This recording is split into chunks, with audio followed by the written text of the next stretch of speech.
We're continuing our study on prayer, the first Thursday of the month. Our foundational scripture tonight is Acts 15, verses 12 through 18. And it's in the Amplified Bible.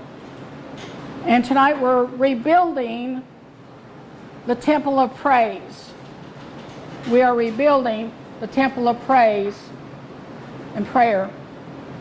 Then the whole assembly remained silent, and they listened attentively as Barnabas and Paul rehearsed what signs and wonders that God had performed among the Gentiles through them. When they had finished talking, James replied, "Brothers, listen to me. Simon Peter has rehearsed how God at first visited the Gentiles to take out of them a people to bear and honor his name." And that's what we saw when Jesus was alive, that because the Jews had rejected Jesus, that salvation was going to the Gentiles. Verse 15 says, "And with this prediction of the prophets agree, as it is written, after this I will come back and rebuild the house of David, which has fallen." Now, why was it considered the fallen house of David? It was because Solomon did not continue with the praise and worship when the temple of God was created. When it was built, it didn't continue. And so you had a man who started out with God, started strong, and then he took on many wives, started worshiping idols instead of God.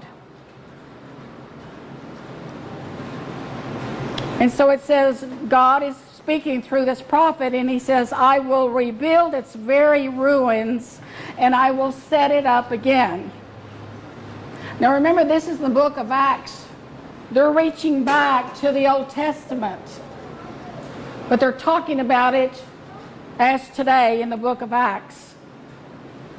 Verse 17 says this, "So that the rest of men may seek the Lord, and all the Gentiles upon whom bear my name has been invoked, says the Lord, who has been making these things known from the beginning of the world." Now this prophetic word was given in Isaiah 45:21. It was also given in Jeremiah 12:15 and Amos 11. And he's talking about what David had started at the back was going to come through, that came through the cross to be praised and worshiped today. So whatever translation you have, whether it says the tabernacle, the tent, the house, it was still the house of God. It was a praise to worship God, and it was those who were seeking God. Isaiah 16:5 in the Amplified Bible says this, "Then in mercy and loving kindness shall a throne be established, and one shall sit upon it in truth and faithfulness in the tent of David, judging and seeking justice and being swift to do righteousness." And that's when they talked about David, he was always swift to do righteousness. He was always quick to obey God. He failed, but who hasn't failed? I mean, who's like, it's perfection? I don't know anybody. But David was always quick, and he's the one that they're talking about. And then Amos 9:11 through 12, "In that day I will raise up the tabernacle of David, the fallen hut or booth, and close up its breaches, and I will raise up its ruins, and I will build it as in the days of old, that they may possess the remnant of Edom and of all the nations that are called by my name, says the Lord who does this." There was raising up a nation who would worship God. It was a nation that was worshiping. And so all of them were talking about Jesus.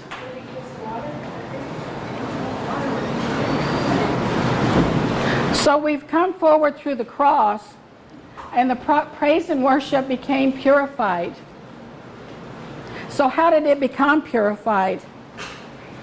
Well, in Ephesians 2:14 through 18, we find, "For he himself is our peace, who is made both one, and has broken down the middle wall of separation, having abolished in his flesh the enmity, that is, the law of commandments contained in ordinances, so as to create in himself, Jesus, one new man from the two, thus making peace, that he might reconcile them back to God." Both Jew and Gentile were reconciled back to God in one body on the cross.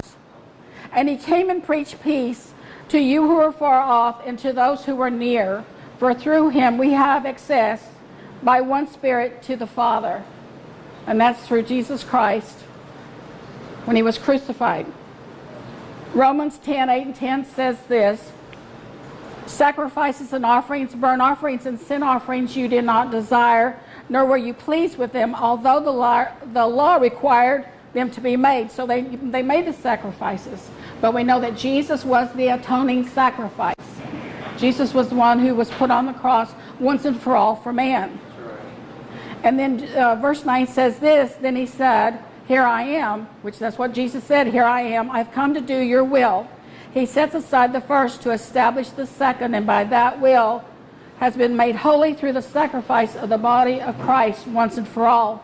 And now we're going to pull it together what that purified worship is. That purified worship, Philippians 3:2-3 in the Amplified says this, "Look out for those dogs, Judaizers and legalists. Look out for those mischief makers. Look out those who mutilate the flesh." Well, what they were talking about at that time was there were Judaizers, and what they wanted to do was kind of bring the law in that they had done for so many, thousands of years. They wanted to bring it over into the new covenant. And they said, we're not going to do that. Jesus took all the sin so we could be free. We could be free. When we receive Jesus as Lord, we're free as a Savior of our lives. So this is what verse 3 says about the Christian. "For those who are true, they're going to be circumcised in the heart." Circumcised in the heart, that we receive Jesus, believe him to be Lord, "who worship God in spirit and by the Spirit of God."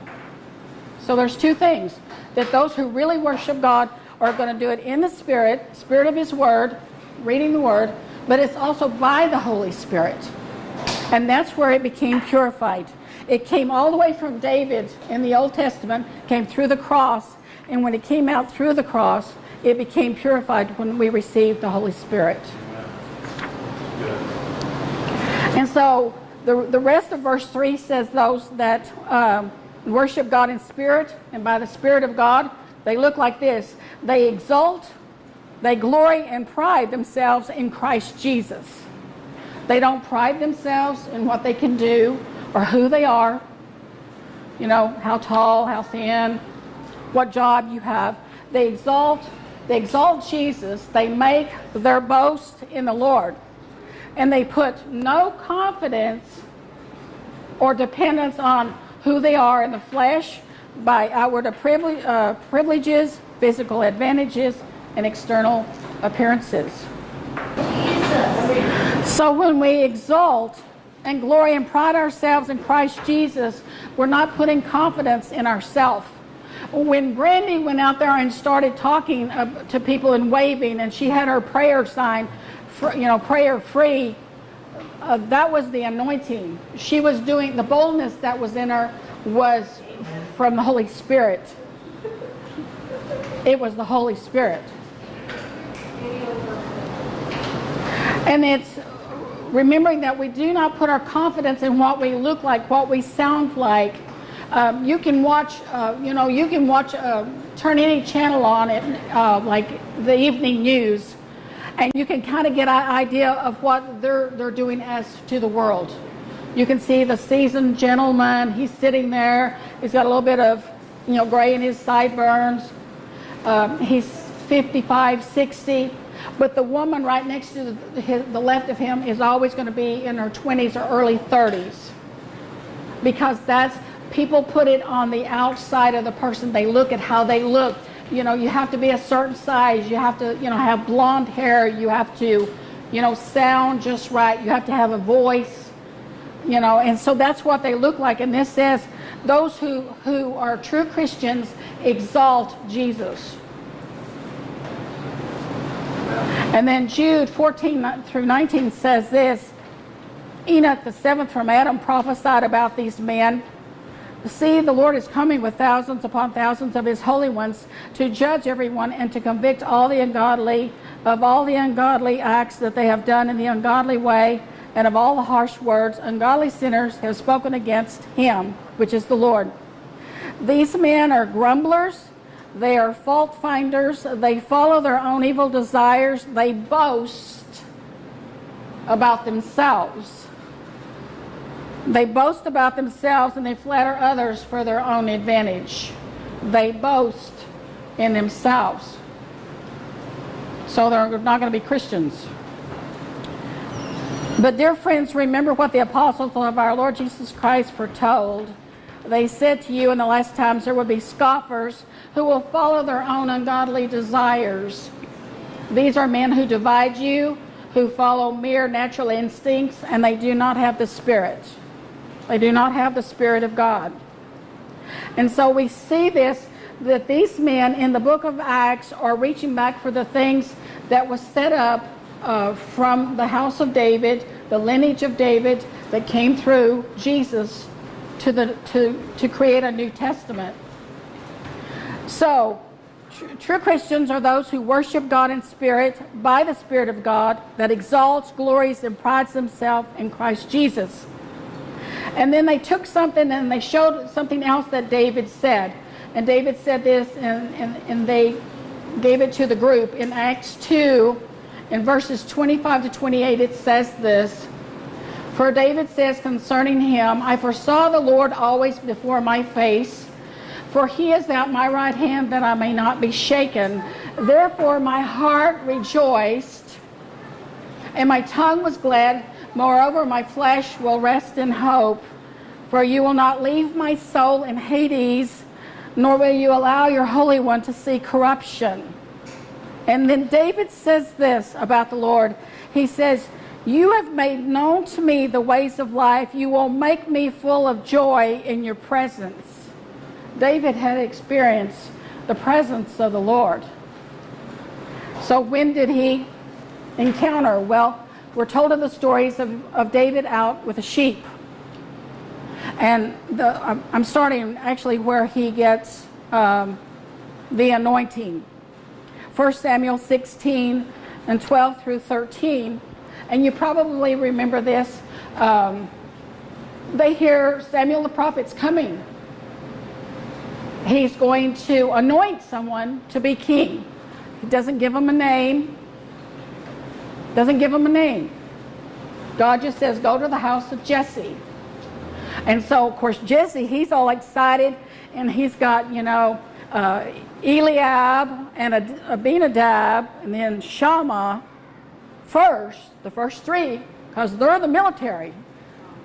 They're the strong, they're serving Saul in the military. Those are the three, they're the oldest, and then you have the other sons.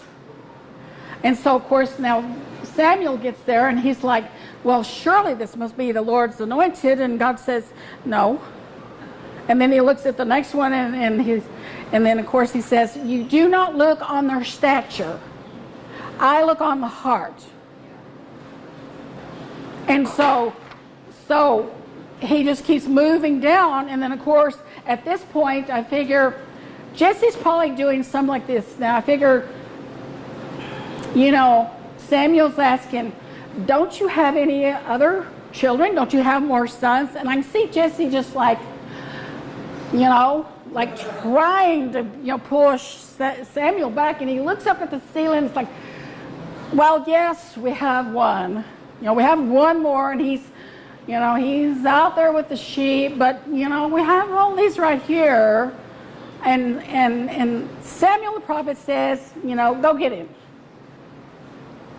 And so the word is they brought him in, and it says, all it says in the New King James Version says this: he was ruddy, bright eyes, good looking, and the Lord said, arise, anoint him, for this is the one. Then Samuel took the horn of oil, anointed him in the midst of his brothers, and the Spirit of the Lord came upon David that day forward. So he had the Spirit of God, but he was already experiencing the presence of the Lord when he was worshiping him, when he was writing the Psalms. He was out there in the quiet. He was out there with sheep who couldn't talk back. And he was talking to God about the beauty that he saw all around him. At least 66 chapters tell David's story. There are 1,200 references in the Bible, and 59 of them are in the New Testament. But I take you to one story from Psalm 34 that he did. And this is how David started from Psalm 34, verses 1 through 7. I will bless the Lord at all times. His praise shall continually be in my mouth. My soul shall make its boast in the Lord. The humble will hear of it and be glad. Oh, magnify the Lord with me, and let us exalt his name together. And that boast, my soul shall make its boast in the Lord, is this. It's halal. It's in the Old Testament.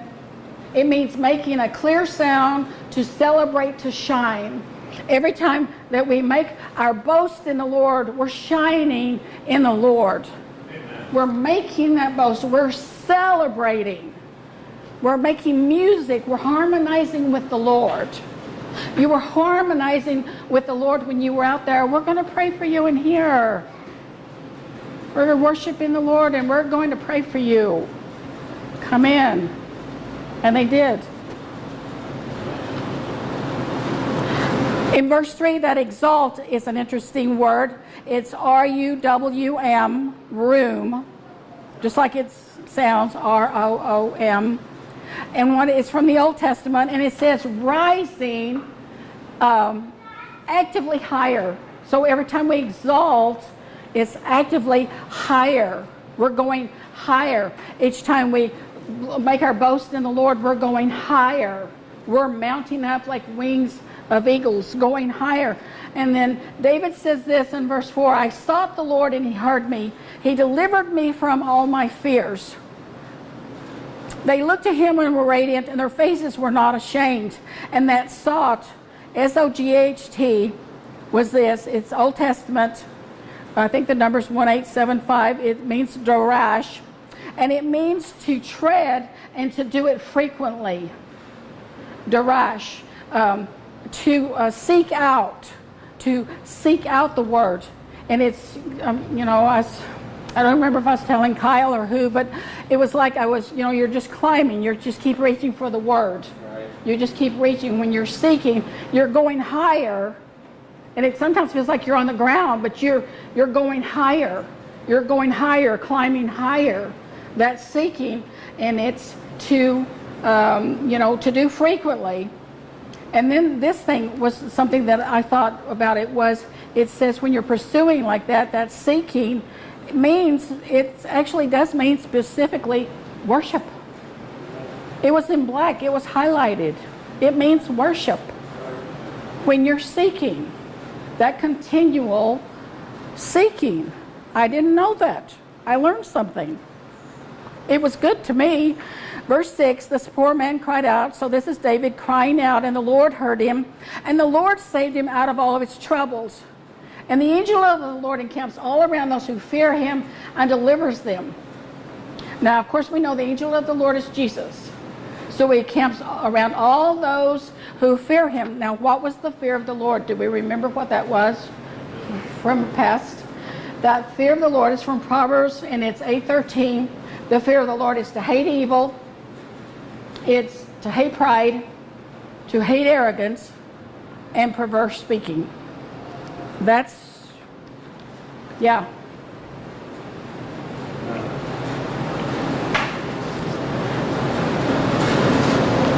So I take you to the last story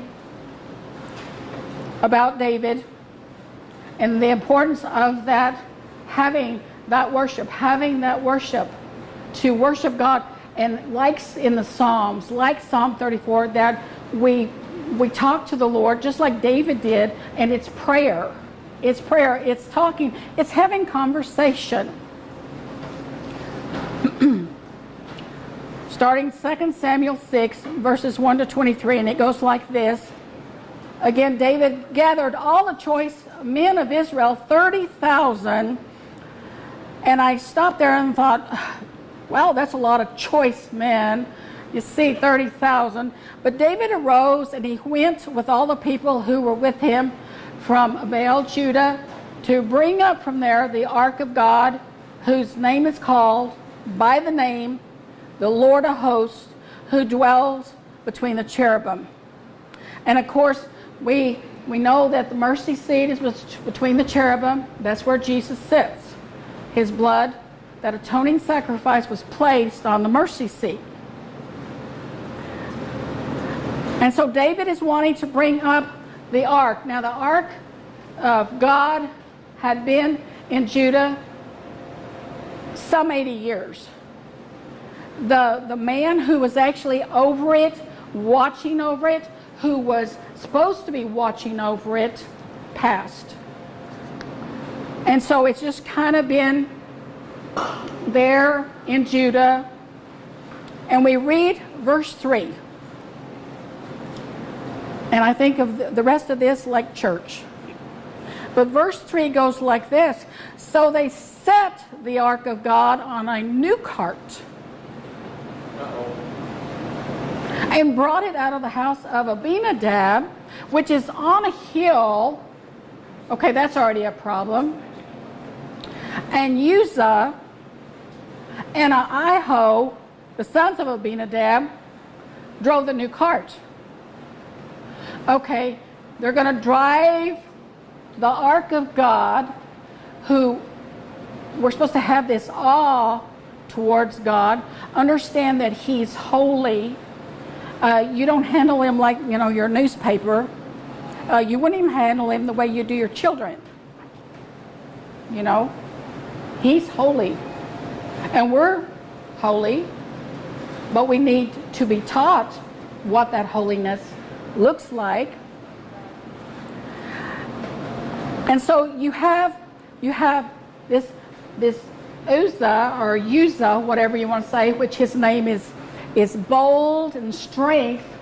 And then you have his brother Ahio, and Ahio he's friendly. Hi there, I'm friendly. We have the ark of God. Hi there, 30,000 men. Hi, right? We're talking about church here, but you got strength. You got Uzzah. I'm strong. I'm bold. I'm going with the ark. And this guy has no idea what he's doing. They haven't been taught in this. It's a new cart. Look, it's shining. It's new. We're going to present it. And they have no idea that they're putting God on top of a cart that's pulled by, an oxen. Okay, here we go. Let's go with this. So they brought it out of the house, which was on the hill again. So they're mentioning the hill again, like this is twice. So it's going to be something serious. Accompanying the ark of God, and Ahio went before the ark. The hello back there, hello. He's going ahead. He's going before the ark.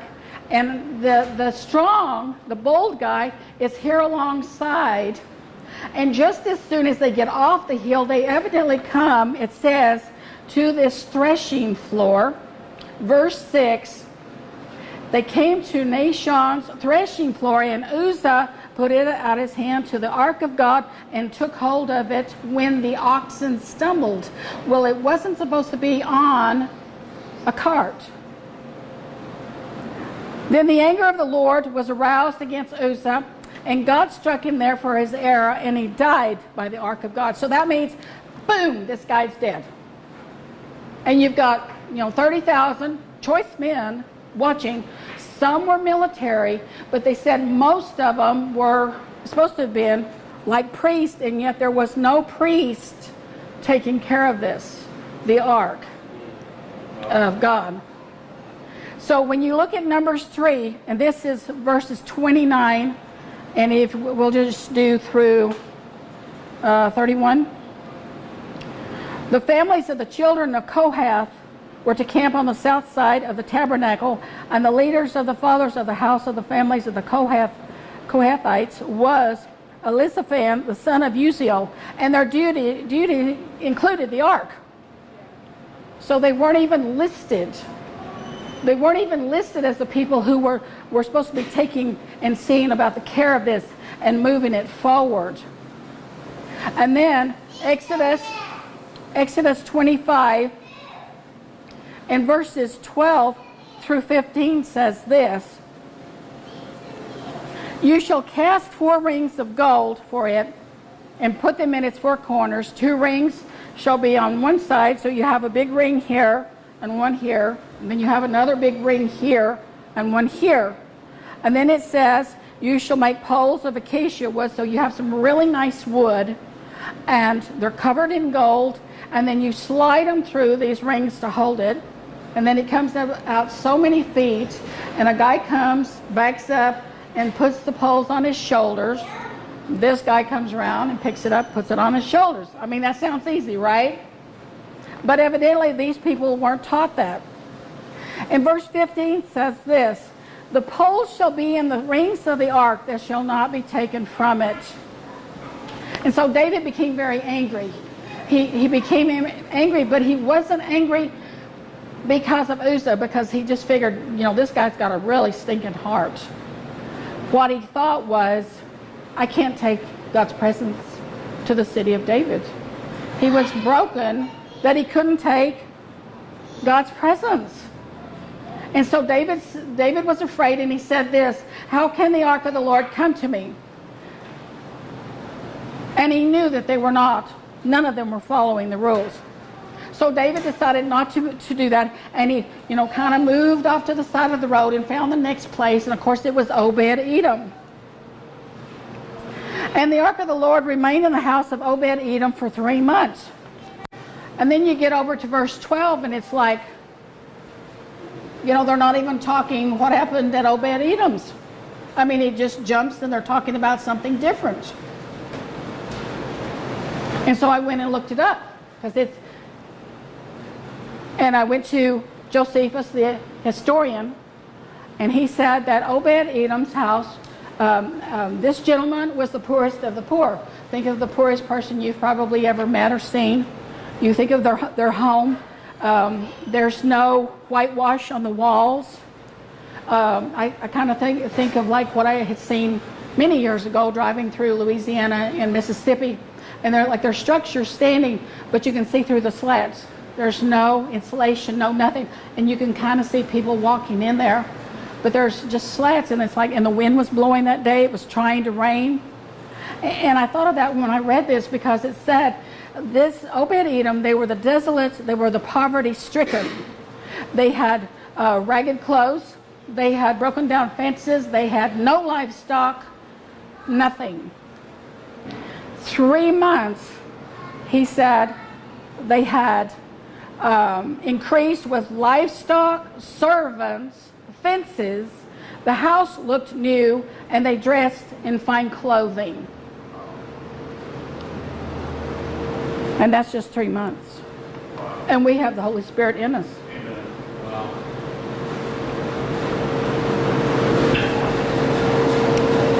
So this was told to King David, and the Lord, the Lord has blessed the house of Obed-Edom and all that belongs to him because of this ark of God. So David went and brought up the ark from the house of Obed-Edom to the city of David with gladness. He had this joy. Now he was going to follow some rules. And so it was, when those bearing the ark of the Lord had gone 6 paces. So you have these gentlemen, they have it on their shoulders, you have that one in front of you, and they're going forward 6 paces. And then they sacrifice, and it says here that it was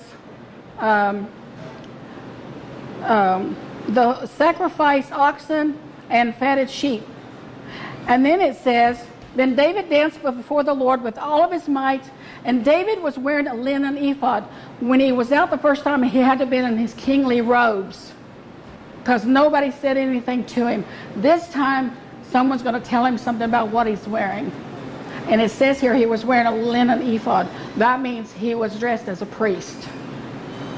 He was going to obey God. So David and all the house of Israel brought out the ark of the Lord with shouting and with the sound of the trumpet.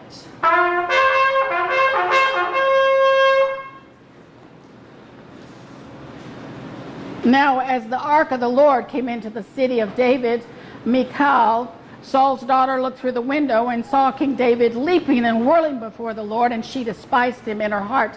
And now, and remember, in the last 3 months, we've talked about those who scorn, those who despise you.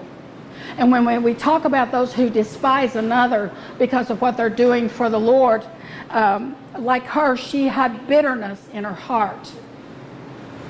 She scorned the king, but she scorned her husband. She despised him, and that's vile. That's evil. And so this is what it says in 17. They brought the ark of the Lord, set it up in its place in the midst of the tabernacle that David had erected. He offered burnt offerings and peace offerings before the Lord. And when David had finished offering these burnt offerings and peace offerings, he blessed the people. That means he prayed for the people. He blessed them. He prayed for them. This is the whole nation. You have the whole nation of Israel that's watched the presence of God come into this place. I pray for the day that we can do that here in the presence of God, and the glory is going to fall and people are going to want to know what's going on.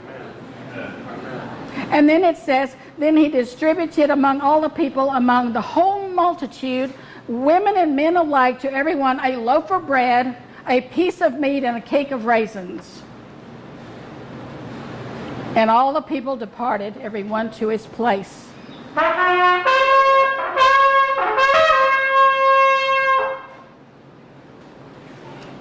So now that he's being met by his wife, the one who despises him, and he's heard the trumpet. He's reliving the trumpet. He's still hearing the trumpet. And he goes on, and she comes to meet him. He's going in the house, but she comes to meet him. And it says, and she's, this is bitterness. This is bitterness talking. How glorious was the king of Israel today, uncovering himself today in the eyes of the maids of his servants, as one of those base fellows shamelessly uncovers himself. So David said to Michal, it was before the Lord who chose me instead of your father and all his house to appoint me ruler over the people of the Lord, over Israel. Therefore I will play music before the Lord. But as for the maidservants of whom you have spoken, by them I will be held in honor. Therefore Michal, the daughter of Saul, had no children to the day of her death. She had no children. She had no life. She had nothing but sorrow. How could David say that he was humble in his own sight? Because he made his boast in the Lord. He wasn't making the boast in the king. He was making the boast in the Lord. Philippians 3:3 again, in closing. True Christians worship in the Spirit, and by the Spirit of God they exalt, glory, and pride themselves in Christ Jesus.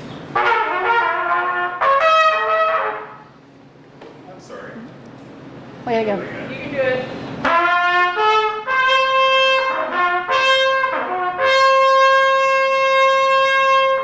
Thank you. Yeah. Thank you, Lord. Thank you, Lord, for this word. We thank you, Lord. We have sounded the trumpet. We know that the presence of God is here. We know that it came through the cross, and we have received the Holy Spirit, the gift of the Holy Spirit. And Lord, we just thank you that we loose the Holy Spirit now into this community, into the lives of people we've prayed for earlier. Father, we thank you that as we make this, just like David did, just like David, remember announcing to the people that Jesus is in the house. God is in this land. that He is here and He's here to stay. And Father, we thank you. They thank you that praise and that worship is being built in this area. It's being built. It's being raised. And we will never be the same again. In Jesus' name, amen.